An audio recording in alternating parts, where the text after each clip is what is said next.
네, 안녕하세요. 5월 9일 하나금융투자 아침 방송 시작하도록 하겠습니다.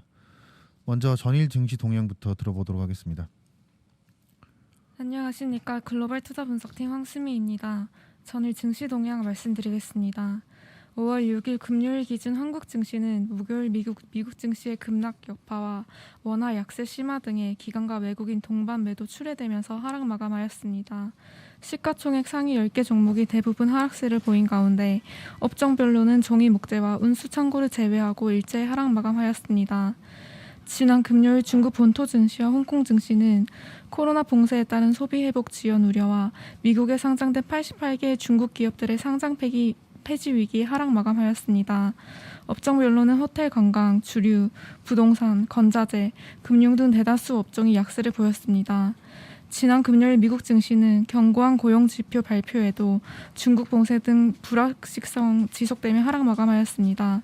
S&P 500 지수 내 에너지와 유틸리티 업종은 강세를 보인 반면 나머지 9개 업종은 일제히 하락 마감하며 업종 차별화를 보였습니다. 특히 금리 인상 부담으로 기술주들의 약세가 가치주 대비 상대적으로 더 두드러지는 양상을 보였습니다. 한편 유가는 공급 우려 지속되며 109.77달러로 상승 마감하였습니다. 이상입니다. 네, 다음은 화수분 전략이고요. 최근에 미국 시장의 밸류에이션 조정에 대해서 어떤 전략을 가지고 가야 될지에 대해서 이재만 위원님께서 말씀 주시겠습니다. 예, 안녕하십니까. 주식전략팀장 이재만입니다. 오늘 말씀드릴 부분은 최근에 지수 조정과 관련된 이슈하고 그리고 대응할 수 있는 전략들 이런 부분들 갖고 말씀을 드리도록 하겠습니다. 우선 미국 증시가 조금 생각보다 강하게 조정을 받고 있는 이유는 이 금리가 상단을 알 수 없이 올라가고 있다는 특징을 좀 갖고 있는 것 같습니다. 현재 미국의 10년물 국채 금리가 전 주말 기준으로 3.1%까지 뛰어오르게 되면서 근래 보기 드문 가장 높은 수준이라고 보시면 될 것 같습니다. 그래서 미국 증시 전체적으로는 좀 밸류에이션 조정이 가파르게 진행이 되고 있는 상황입니다. 한국도 상황 자체는 비슷하긴 합니다만 한국은 달러 강세가 진행이 되면서 워낙 약세하고 맞물리게 되고 외국인의 큰 폭의 순매도 이런 부분들이 코스피의 하락을 조금 다소나마 빠른 속도로 만드는 특징을 갖고 있습니다. 참고로 코스피 내 외국인 지분율이 현재 우선주를 제외하게 되면 30% 정도 됩니다. 글로벌 금융위기 때를 빼게 되면 가장 최저 수준이라고 보시면 될 것 같습니다. 그러면 이제 전체적으로 지수 조정을 만들어내고 있는 밸류에이션 조정의 진행이 어느 정도까지 돼 있나를 잠깐 살펴서 말씀을 드리도록 하겠습니다.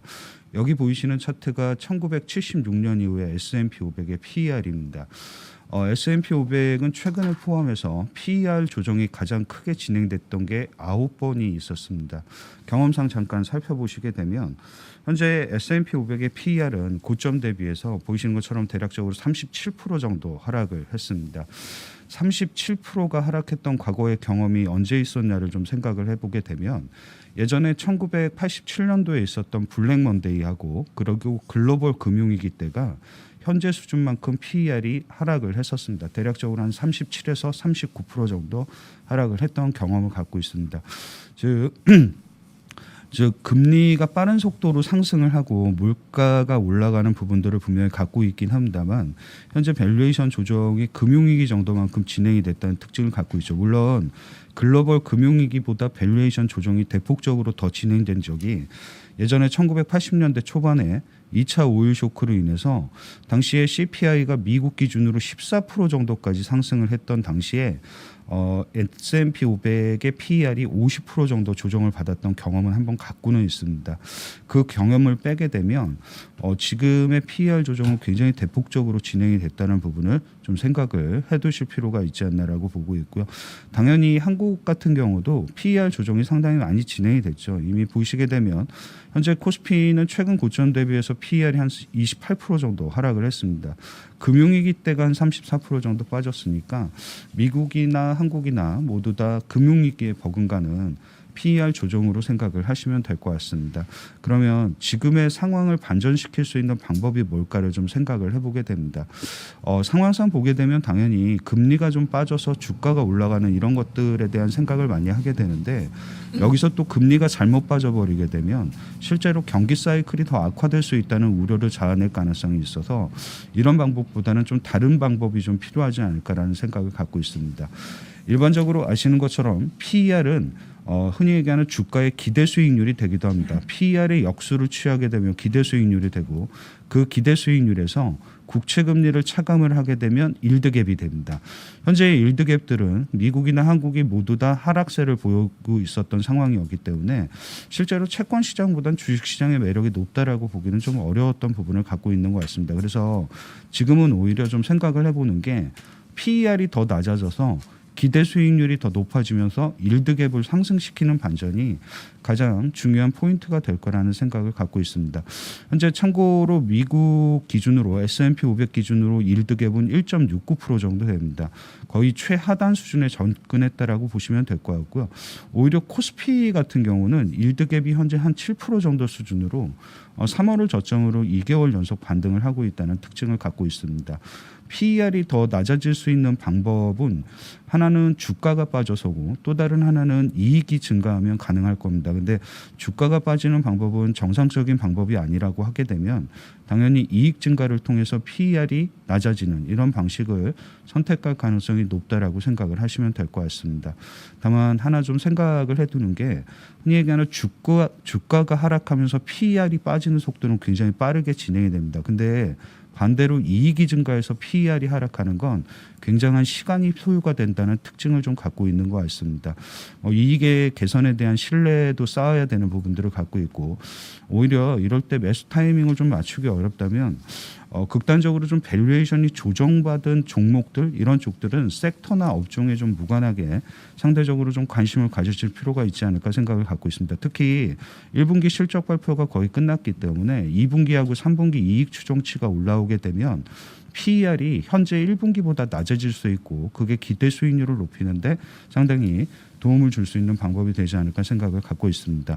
여기 보이시는 14개의 종목이 보이실 겁니다. 이 종목들은 최근에 코스피보다 오히려 PER이 더 극단적으로 하락한 종목들이기도 합니다. 당연히 여기 보이시는 2분기하고 3분기에 이익 추정치는 모두 다 최근에 상향 조정되고 있다는 특징을 갖고 있고 그래서 여기 보이시는 1분기 순이익으로 계산한 PER보다 3분기 순이익으로 계산한 PER이 대부분 더 낮아진다는 특성들을 좀 갖고 있기 때문에 한 번쯤은 기대 수익률을 높이고 일드갭을 높인다는 측면에서 종목들에 관심을 좀 가져보실 필요가 있지 않나 생각 가지고 있습니다. 이상입니다. 네, PER이 크게 하락한 종목들 관심 있게 지켜보시면 좋을 것 같고요. 다음은 글로벌 리서치입니다. 라이브 네이션이고요. 이기훈 위원님께서 말씀 주시겠습니다.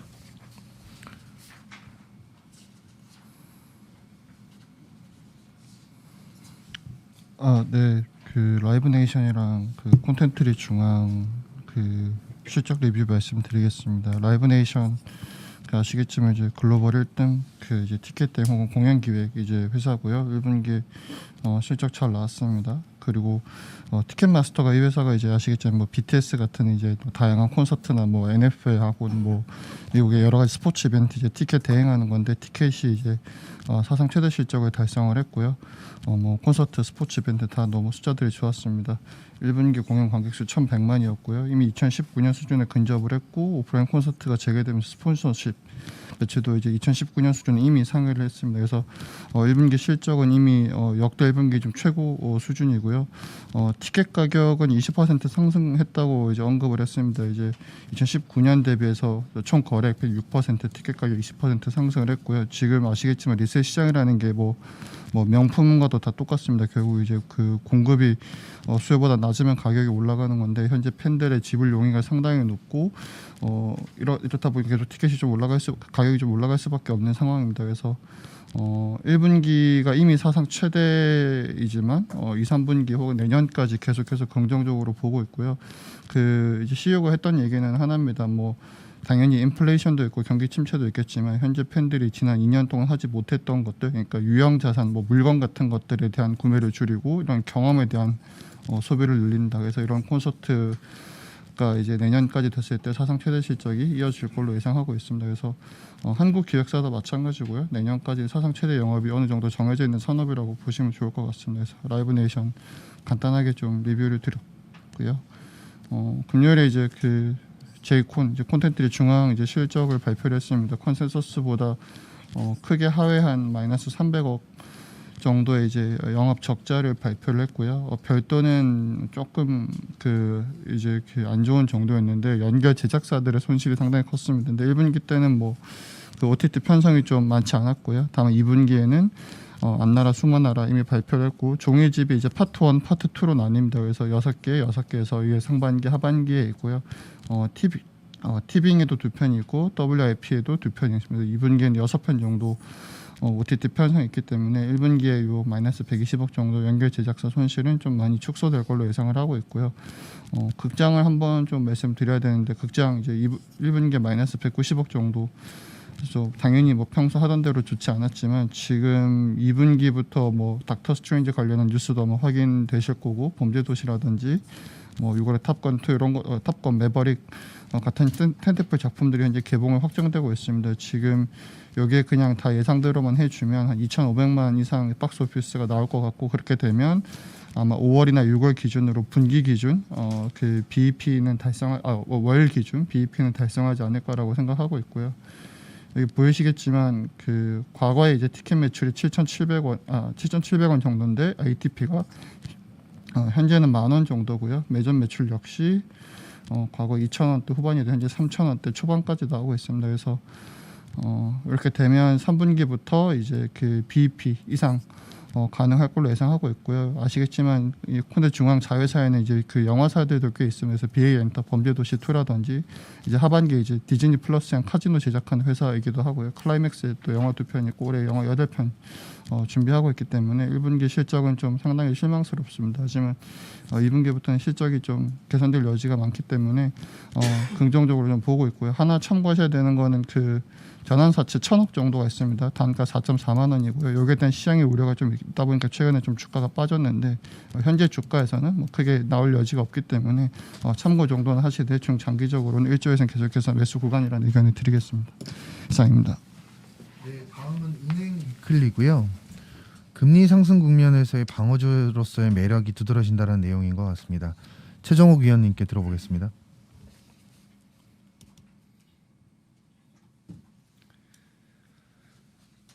네, 안녕하세요. 최정욱입니다. 그 은행주가 지난주에 지수가 하락한 반면에 은행주는 주가가 좀 올랐고요. 지금 최근 3주 동안 흐름을 보면 3주 전에는 은행주가 큰 폭초가 상승했고 지지난주에는 큰 폭초가 하락하고 다시 지난주에는 이제 큰 폭초가 상승하는 이제 이런 패턴을 보이고 있습니다. 그러니까 코스피 흐름과는 완전히 상반된 흐름이 계속 이어지고 있고요. 지금 미국 10년물 국채 금리가 3.14%까지 상승을 했거든요. 그래서 20bp 정도 한 주간 올랐고 반면에 2년물 금리는 1bp 상승밖에 안 했어요. 그래서 10년물하고 2년물 간의 장단금 차는 다시 40bp 정도로 확대된 상황입니다.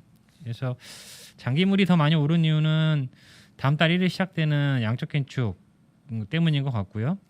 전반적인 시장 약세에도 불구하고 외국인들이 국내 은행주를 매수를 하면서 은행주가 이제 금리 상승 국면에서 방어 역할을 하고 있는 그런 상황입니다.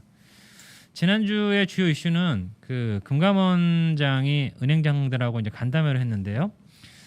자사주 매입이나 이제 배당은 신중하게 해야 된다라고 이제 언급이 있었고, 그리고 이제 충당금 충분히 적립해라라는 요구들이 있었습니다.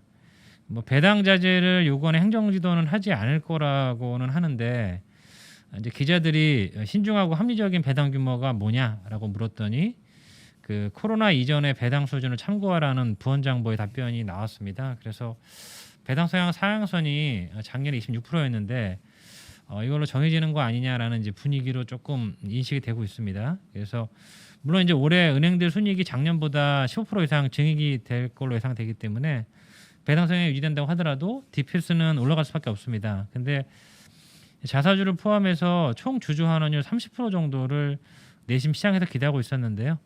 은행주 투자자들한테는 약간 이제 실망스러운 요인이 될 것 같습니다. 최근에 금리가 워낙 빠른 속도로 상승하고 있고 기준금리 추가 인상 예상이 되면서 이제 방어주로서 은행주 매력이 부각되고 있는 상황입니다. 지금 금리가 급등하면서 뭐 성장주나 기술주들이 많이 무너지고 있기 때문에 대안업종이 거의 보이지 않은 상황에서 상대적으로 세이프하다라는 시각들을 많이 갖고 있는 것 같고요. 물론 이제 금리가 올라가면 마진이 좋아지면서 이자액이 늘어날 수밖에 없는 구조로 갔기 때문에 당연히 그렇게 생각할 수밖에 없고, 다만 이제 금리가 너무 빠르게 올라가면 차주들의 신용 위험이 커지면서 이제 부실이 크게 증가하고 이익 훼손이 될 수 있다라는 우려 또한 같이 있을 수 있습니다. 이게 빠르게 금리 인상이 되면서 경기 침체 가능성이 높아지면 은행주 투자 심리에 이제 안 좋은 이유가 이런 것들 때문이고요. 근데 뭐 아직까지는 절대 금리 레벨 자체가 낮은 상황이고 과거하고 다르게 은행 대출 포트폴리오도 많이 달라져 있기 때문에 금리 상승 시기에 이론적으로 부실이 크게 증가할 수 있다라는 위험 논리만으로 막연히 우려할 필요는 없을 것 같고요. 경기 침체 가능성이 좀 더 구체적으로 발현되기 전까지는 어쨌든 은행주는 방어주로서의 매력은 계속 이어질 수밖에 없다라고 생각을 하고 있습니다. 다만 그 연체 후에 지금 코스피로 은행주가 한 23% 정도 아웃폼하고 있고요.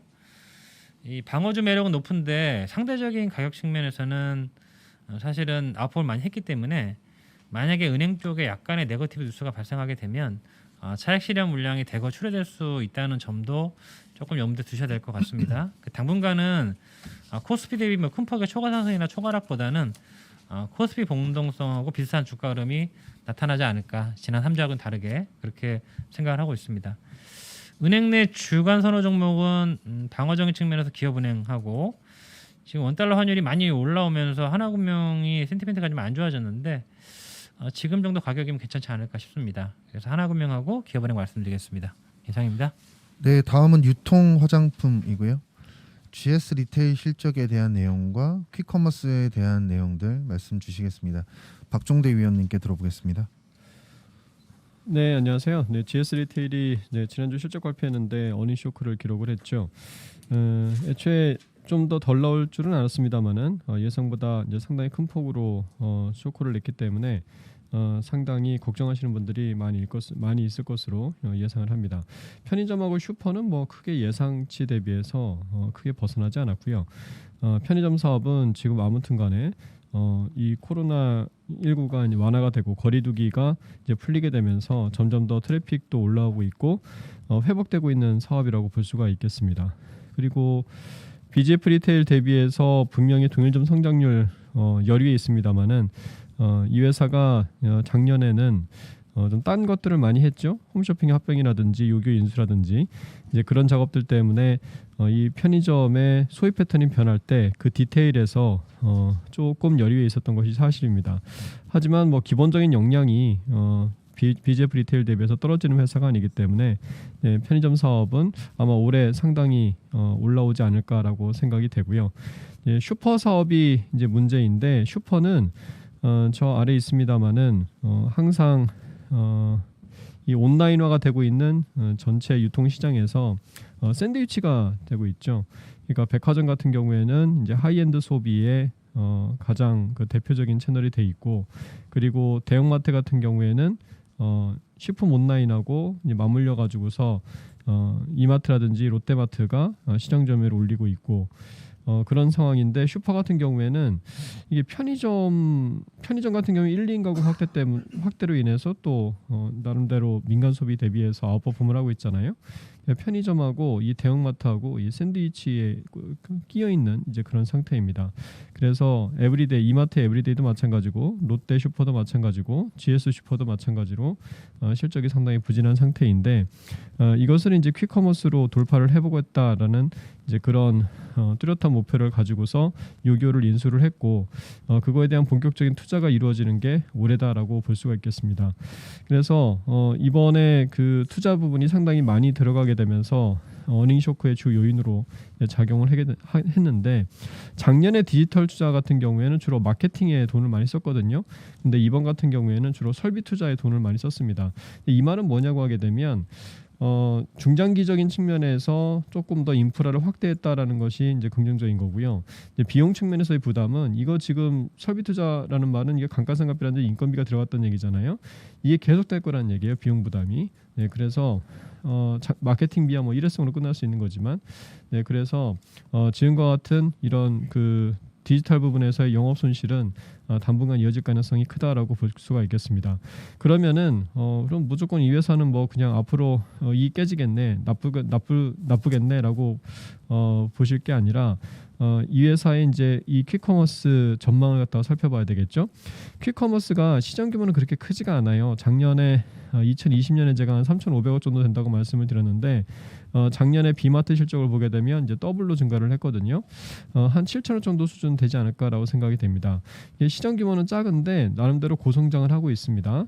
그리고 무엇보다도 플레이어가 그렇게 많지가 않습니다. 이게 왜 플레이어가 많지가 않냐고 하게 되면 수요가 얼마인지를 잘 몰라요. 이게 쓱닷컴이라든지 마켓컬리 같은 이런 장보기 쇼핑은 나름대로 정기 배송 시장이기 때문에 좀 더 실적 추정의 시장 규모의 그런 전망이 좀 뚜렷한데 이거는 약간 스팟성 수요거든요.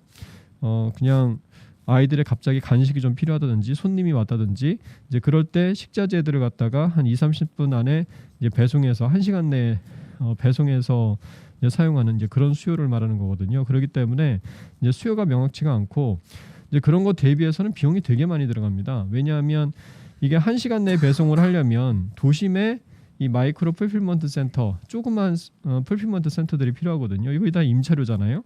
그리고 점점 더 이 라이더들의 비용이 또 올라가고 있죠. 이제 그러다 보니까 비마트 같은 경우도 손실이 상당히 큽니다. 쿠팡 이츠도 마찬가지고요. 네, 그래서 이게 플레이어가 별로 없어요. 네.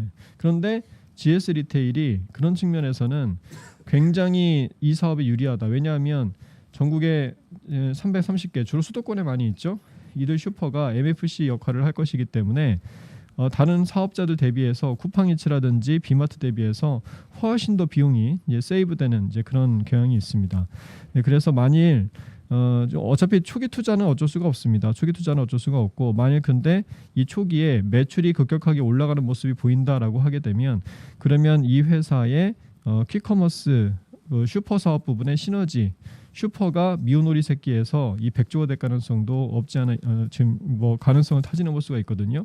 그래서 초기에 매출이 올라가는 모습이 상당히 크게 보인다라고 하게 되면 GS 리테일에 대한 투자 포인트가 상당히 부각이 될 수가 있다라고 볼 수가 있겠습니다. 그래서 지금처럼 주가 급락을 했는데 지금 같은 시기에는 오히려 조금씩 비중을 늘릴 때다라고 생각이 됩니다. 네, 이상입니다. 다음은 전기전자고요. 악재는 선반영돼 있고 업황에 관심을 가지자라는 내용인 것 같습니다. 김놓고 위원님께 들어보겠습니다. 네, 안녕하세요. 김놓고입니다. 위클리 발표 드릴게요. 그 지지부진한 흐름 계속되고 있습니다. 지금 테크 대형주들 전반적으로 주가가 부진한 상황이고요. 그리고 그 안에서도 LG이노텍이 지수를 지금 계속 하회하는 모습이 포착되고 있습니다. 지금 LG이노텍이 유독 지금 주가가 약한 상황이고 3주 연속 지수 하회 중이거든요. 그러니까 기존에 말씀드렸던 것처럼 다른 업체들 대비 워낙에 실적이 좋았고 그리고 이제 그런 것들을 기반으로 주가 수익률 자체가 이제 좋았던 반대 급부가 지금 진행되고 있다라고 보고 있는 거고요. PR은 뭐 워낙에 쌌었으니까 말씀드릴 필요 없을 것 같고 PBR이 역사적 밴드 상단인 2배 근처에 있다가 지금 이제 1.5배까지 빠졌습니다. 그러면 이제 히스토리컬 평균 수준으로 이제 떨어진 거고요. 지금 LG이노텍 같은 경우 실적이 워낙에 좋고 내년에 대한 실적 방향성까지도 확보한 상태에서 평균 PBR을 하회할 가능성은 굉장히 낮다라고 보고 있거든요. 그래서 일단은 추가적인 주가 하락은 굉장히 제한적일 거라고 보고 있습니다. 수급적인 측면에서도 3주 연속 매물이 많이 나왔으면 이제 어느 정도 수급적으로도 좀 이탈락됐다라고 보는 게 맞는 것 같고요. 그리고 삼성전기랑 LG전자는 지금 지수를 거의 뭐 플랫하거나 아니면 조금 상회하는 모습들이 보이고 있는데 삼성전기랑 LG전자는 진작에 PBR이 저점에 붙어 있었죠. 그래서 제 생각에는 LG이노텍이 기존에 워낙에 주가가 양호했었고 그런 반대급부가 진행되는 와중에 워낙에 주가가 많이 하락해 있었던 전기와 LG전이 오히려 수급적으로는 좀 유리하게 작용을 하는 모습들이 포착이 되었습니다. 그리고 글로벌 테크 업체들 중에 이제 주가 흐름 조금 특이한 부분들이 나왔었는 게 있었는데 일본 MLCC 업체들 주가가 오래간만에 일제히 상승했어요. 그럼 보면은 2주 전에 무라타가 이제 실적 발표했을 때 수주액이랑 수주 잔고액이 전분기 대비 모두 증가해서 업황 저점 통과 시그널이 일부 포착이 되었었거든요. 그래서 이런 데이터가 확인된 이후에 지금 주가가 양호한 상황이고 사실 삼성전기도 이러한 흐름 안에서 조금 주가가 어느 정도는 바닥을 다지는 모습들이 확인이 됐습니다. 그 전략에 대한 지금 고민이 굉장히 필요한 시점이고요. 저희가 보기에는 악재가 이미 선 반영되어 있는 업체들에 대한 저가 매수 전략을 고민해야 될 때가 아닌가라는 생각을 하고 있습니다. 지금 테크 전반적으로 수요에 대한 불확실성이 굉장히 높죠. 그런 상황에서 주가도 지금 굉장히 약하고요. 연초 이후 주가 상승한 업체를 찾아볼 수 없을 정도인데 그 안에서 특히 이제 샤오미 같은 경우가 주가 하락폭이 41%입니다. 굉장히 많이 하락을 한 상태고요. 세트 업체들 중에서도 낙폭이 가장 커요. 그래서 이제 모바일에 대한 우려가 굉장히 높게 글로벌리 반영되고 있지 않은가라고 추정을 해볼 수 있고요.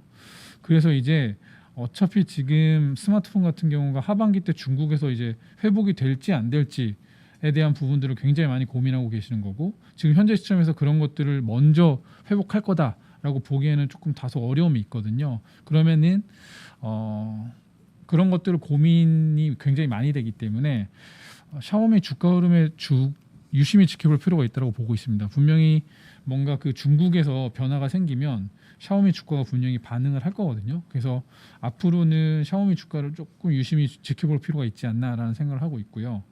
그리고 오히려 기존의 우려가 굉장히 많았던 TV나 가전업체들은 주가 하락률이 20%대 정도밖에 안 돼요. 그러니까 아예 빠졌다가 최근에 오히려 어느 정도 안정되거나 상승하는 모습을 보이거든요.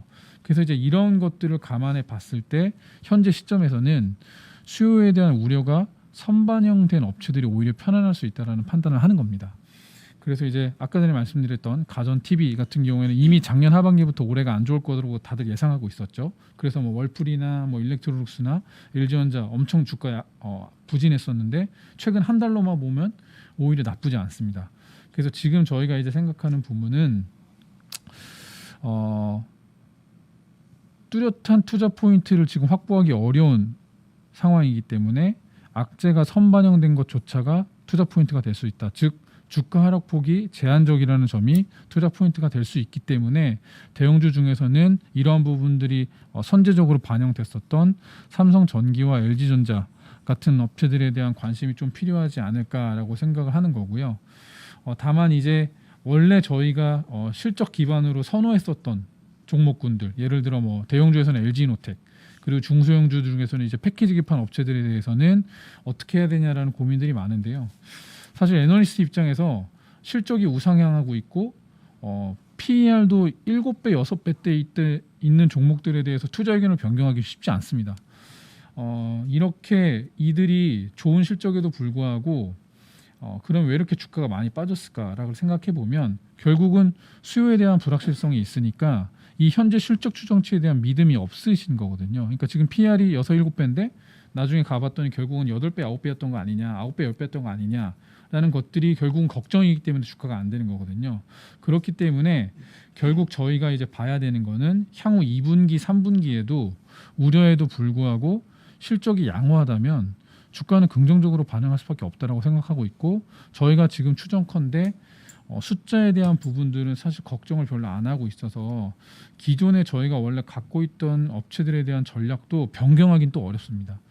그래서 지금 굉장히 헷갈릴 수 있는 어려울 수 있는 구간이지만 기존에 좋아하고 있던 종목들을 계속 가져가되 저가 매수 종목들에 대해서도 매수를 같이 추천할 수밖에 없는 상황인 것 같아요. 그래서 저희가 다시 정리를 드리면 이미 주가가 많이 빠졌던 삼성전기나 LG전자에 대해서는 저희가 이제 딱히 원래 투자 의견을 안 드렸었는데 저가 매수에 대한 고민을 충분히 해야 되는 상황이다라는 라고 보고 있고 LG 이노텍 같은 경우에는 지난 3주간 굉장히 주가가 많이 조정을 받았는데 사실 이 정도면 안 빠질 거기 때문에 여기서 또 던지기는 되게 애매하다라고 보고 있어서 세 종목 모두 다 조금 지지부진할 수 있지만 적어도 주가가 안 빠진다는 입장에서 투자 포인트를 작용할 수 있다라고 보고 있는 거고요.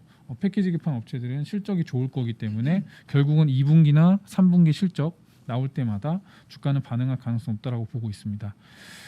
마지막으로 이번 주 체크할 것 부분들은 타이유된 실적 발표가 있습니다. 내일 있고요. 아까 전에 말씀드렸던 무라타가 수주랑 수주 잔고가 워낙에 좋게 나왔었기 때문에 타이유된 숫자마저도 좋게 나오면 전기에 대해서는 굉장히 긍정적인 시그널이 포착될 수 있습니다. 특히 이제 타이유되는 무라타보다 삼성전기랑 더 매출 비중이 유사하기 때문에 타이유된 숫자가 더 좋게 수주 데이터가 더 좋게 나오면 전기 주가에는 분명히 조금 긍정적으로 작용을 할 거고요. 그리고 금요일에 대덕전자 잠적 실적이 발표될 것으로 예상됩니다. 아직 뭐 확정된 건 아닌데 발표될 가능성이 높다라고 보고 있고요. 그 패키지 기판 업체도 워낙에 실적 좋았잖아요. 그래서 대덕전자도 실적이 좋을 텐데 지금은 이제 좋은 것만으로는 주가가 안 움직입니다. 그 서프라이즈 폭이 커야 되고 그리고 그 서프라이즈로 인해서 연간 전망치 상향이 많이 돼야 주가가 긍정적으로 반응할 수 있을 것 같은데 금요일 날 실적 나오면 정리해서 말씀드리겠습니다. 이상입니다. 네, 다음은 저랑 김현수 위원 순서대로 발표를 할 거고요. 제가 먼저 발표드릴게요.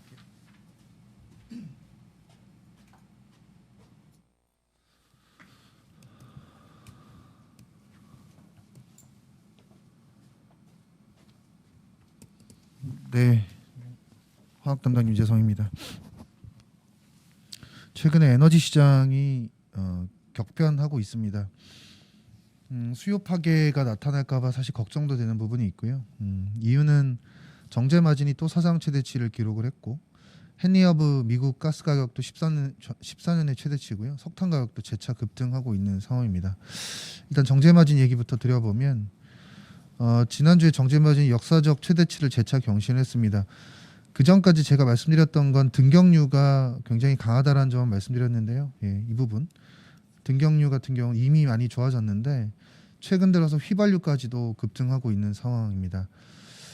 이유는 디젤 쇼티지를 해소하기 위해서 정유사들이 다 수요를 조정하고 있어요. 그래서 휘발유를 줄여다가 등경유를 생산을 늘리고 있거든요. 그러다 보니까 당연히 휘발유의 쇼티지가 나타나고 있는 상황이라고 보시면 될 것 같고요. 윤활기유 같은 경우도 이걸 줄여서 등경유를 생산하느라고 최근에 윤활기유까지도 수급이 타이트해지고 있는 상황이다라고 보시면 됩니다. 향후에는 어떤 그림까지도 나올 수 있냐면 지금 정유사 같은 경우는 휘발유가 많이 좋아졌기 때문에 납사를 BTX, PX를 생산하기보다는 휘발유를 더 많이 생산하려고 할 겁니다. 그래서 결국 BTX, PX까지도 생산 감소가 나타날 수 있다라는 거, 나비 효과가 굉장히 크다라는 거 보셔야 될 것 같고요. OSP 같은 경우는 이번 6월달 OSP가 발표가 났는데 원래 예전에는 OSP가 유가에 선행했었는데 최근에는 이제 유가의 변동성이 워낙 심하다 보니까 지금 후행하고 있어요. 그래서 OSP가 빠질 거라는 건 이미 시장에서 일부는 알고 계셨던 분이 있었고요. 그래서 OSP 하락하는 부분에 대해서는 크게 의미를 둘 건 없고 오히려 정유사 입장에서는 굉장히 마진이 좋아지는 상황으로 간다라고 생각하시면 될 것 같습니다. 최근에 유럽 같은 경우는 지금 석탄 발전으로 회귀하는 모습이 나타나고 있습니다. 근데 러시아 석탄 금수 조치를 내리면서 지금 인니 호주랑 접촉을 하고 있는 상황이에요. 근데 이 지역들이 아시아로 판매하는 비중이 높거든요. 그러다 보니까 석탄 가격까지도 지금 건드리고 있는 상황이죠. 석탄 가격도 최근에 다시 급등하고 있는 상황이고요. 미국 같은 경우는 유럽이나 아시아 쪽으로 천연가스를 굉장히 많이 내보내면서 재고가 많이 줄었어요. 그래서 헨리허브 가격이 지금 14년 내 최대치까지 올라와 있는 상황이죠. 그리고 가스나 디젤이 부족하다 보니까 지금 인도나 중국은 전력 쇼티지가 지금 나고 있는 상황이라고 보시면 되고요. 그래서 석탄 부족을 해소하기 위해서 지금 정책들이 굉장히 많이 펴고 있습니다. 생산성 문제로 닫았던 탄광들을 열어준다든지 그리고 중국 같은 경우는 수입 석탄에 대해서 0% 관세율을 임시 적용하겠다고 얘기도 하고 있는 상황이죠. 그래서 지금 글로벌리 봤을 때 에너지 대란, 그다음에 전력 대란 굉장히 심각한 상황이라고 보시면 될 것 같고요. 이게 이제 수요 파괴로 이어지지 않으면 좋을 텐데 그 고리를 끊어내기 위한 과정이 어떤 게 될지 저도 이제 궁금하고요. 이 부분에 대해서는 조금 계속 트래킹하면서 지켜보셔야 될 것 같다라고 말씀드립니다. 일단 단기적으로는 지금 정제 마진 상황이 워낙 좋기 때문에 SOE를 중심으로 좀 가져가는 전략들 유효하다라고 보고 있습니다. 이상입니다.